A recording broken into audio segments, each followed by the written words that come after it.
وَهُوَ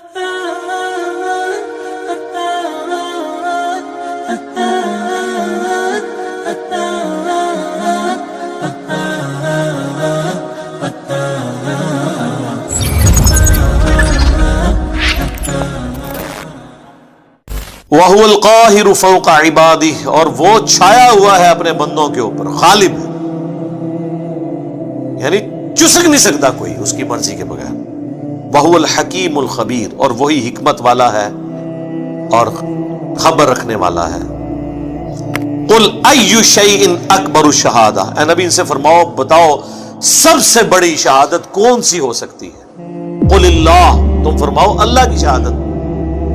شہید بینی و بینکم، وہ گواہ ہے تمہارے اور میرے درمیان، یعنی مجھے کسی اور گواہی کی ضرورت نہیں ہے کہ میں اللہ کا پیغام تم تک پہنچا رہا ہوں، وہ دیکھ رہا ہے۔ اللہ گواہ ہے کہ میں نے اپنا پیغام جو مجھے اللہ نے سپرد کیا تھا تم تک پہنچا دیا۔ وَأُوحِيَ إِلَيَّ هَذَا الْقُرْآنُ لِأُنذِرَكُم بِهِ وَمَن بَلَغَ، اور یہ بھی ان سے کہہ دو کہ اللہ نے مجھے قرآن وحی اس لیے کیا ہے تاکہ اس کے ذریعے میں تمہیں بھی ڈر سناؤں اور جس تک بھی یہ کتاب پہنچ جائے۔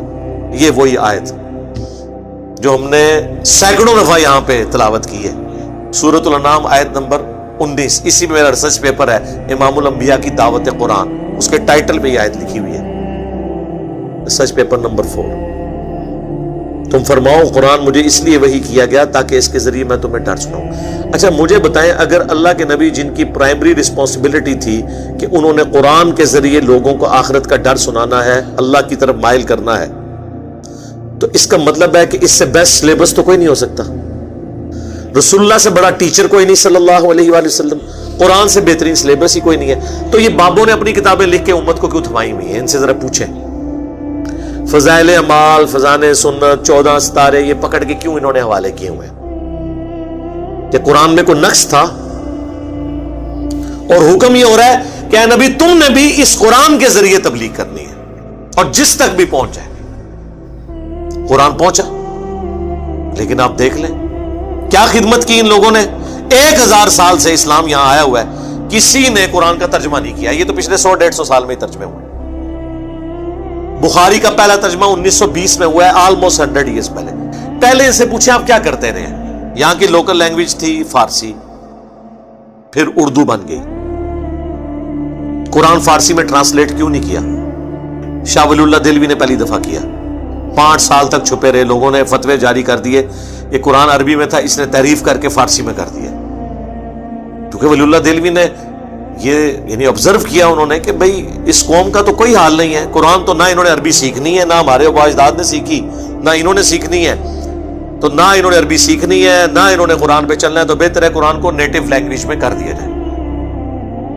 جس طرح ہم نے یوٹیوب کا موڈ اختیار کیا ہے، ہمیں پتہ ہے کہ مدرسوں میں انہوں نے کوئی دین نہیں سکھانا، نہ انہوں نے صحیح بات لوگوں کو بتانی ہے، تو پھر ہم الٹیمیٹلی یہ جو ایک ڈیجیٹل موڈ ہمارے پاس موجود ہے، ہم لوگوں تک بات پہنچائیں۔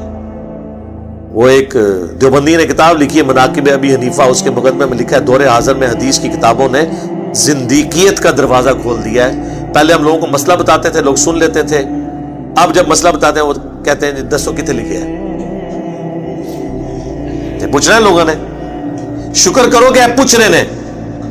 ایک او وقت آنا ہے پہلے ایک تو ترن گے، پھر کہیں گے ماما کہ تو بیان کیتے ہی نہیں کیتا دے تھے لان کر، یہ دن دور نہیں جے۔ ابھی تو آپ سے یہ لادہ پوچھتے ہیں نا سر، یہ وہ جس ہمارے ایک بھائی فون کر کے کہتے ہیں مولانا یہ کہاں لکھا ہوا ہے، کوئی آیت ہے، کوئی حدیث ہے؟ اے اس دن تو ڈر جاؤ تو لوگ کنوں پکڑ کے تو لاون گے کہ کیا کر رہے ہو تسی، کوئی چیز لکھی ہے کدھرے؟ تو انہوں نے بڑی ہوشیاری کے ساتھ ترجمہ نہیں کیا، انہیں پتا تھا کام ڈل جانا ہے اور ڈل گیا۔ یہ اسلام کی خدمات ہے جی۔ کسی نے بخاری کا ترجمہ نہیں کیا، بتائیں نا جی، کوئی لائے نا جی اے جی سلطان باہو نے قرآن کا ترجمہ کیتا جی، مزہ آ گیا تھوڑی گل تو، ٹھیک ہے نا جی۔ انہوں نے کیوں کرنے تھے میرے بھائی؟ انہوں نے اپنی شاعریاں لکھ کے آپ کو حوالے کی، اپنی کتابیں حوالے کی تاکہ آپ قرآن و حدیث سے دور رہیں۔ اللہ کا شکر ہے آج مبارک دور ہے، ہمیں ترجمہ کرنے کی ضرورت نہیں، ہم لوگوں کہتے ہیں پڑھو اپنے اپنے ترجمے اور بتاؤ جو پڑھتا ہے۔ یہ جو میں پڑھ رہا ہوں نا، اس کا ترجمہ کوئی بھی پڑھ لے اپنے مکتب فکر کا، کوئی شیعہ ہے سنی ہے، پڑھے اور بتائے یہ کیا توحید لکھی ہوئی ہے۔ اے نبی تم فرماؤ کہ مجھے تو قرآن اس لیے وہی ہوا ہے کہ اس کے ذریعے میں تمہیں ڈر سناؤں، تبلیغ اس کے ذریعے کروں، اور جس تک بھی یہ پہنچ جائے، میری کوشش ہے جہاں تک پہنچ جائے تو یہ پہنچ جائے، یعنی وہ بھی اسی کے ذریعے آگے تبلیغ کرے۔ اَإِنَّكُمْ لَتَشْهَدُونَ أَنَّ مَعَ اللَّهِ آلِهَةً أُخْرَى، کیا تم اس بات کے اوپر گواہی دیتے ہو کہ اللہ کے ساتھ کوئی اور الہ بھی ہے؟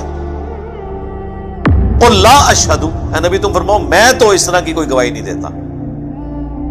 قُلْ إِنَّمَا هُوَ إِلَٰهٌ وَاحِدٌ، اے نبی تم فرماؤ کہ وہ تو نہیں ہے مگر اکیلا، یکتا الہ، معبود۔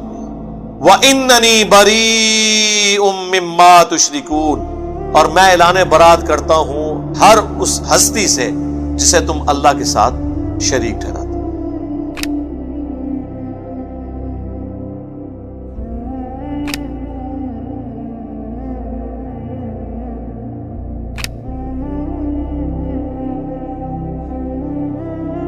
میرے بھائی میٹھی میٹھی باتیں تو ہو ہی نہیں سکتی نا، قرآن تو پھر کڑوی بات کرتا ہے۔ قرآن صرف توحید بیان نہیں کرتا، جو توحید کے مقابلے پہ طاغوت ہے اس کی نفی بھی کرتا ہے۔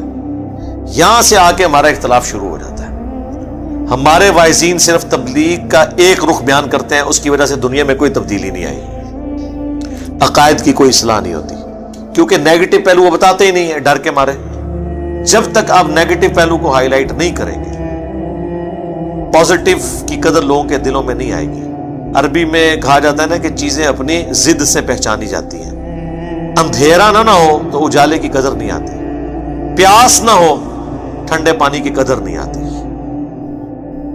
اسی طریقے سے جب تک آپ بابوں کی پھیلائی ہوئی گمراہی کو ہائی لائٹ نہیں کریں گے، تب تک لوگوں کو پتہ ہی نہیں چلے گا کہ توحید میں کس لیول کا رکھنا اس امت میں ڈال دیا گیا۔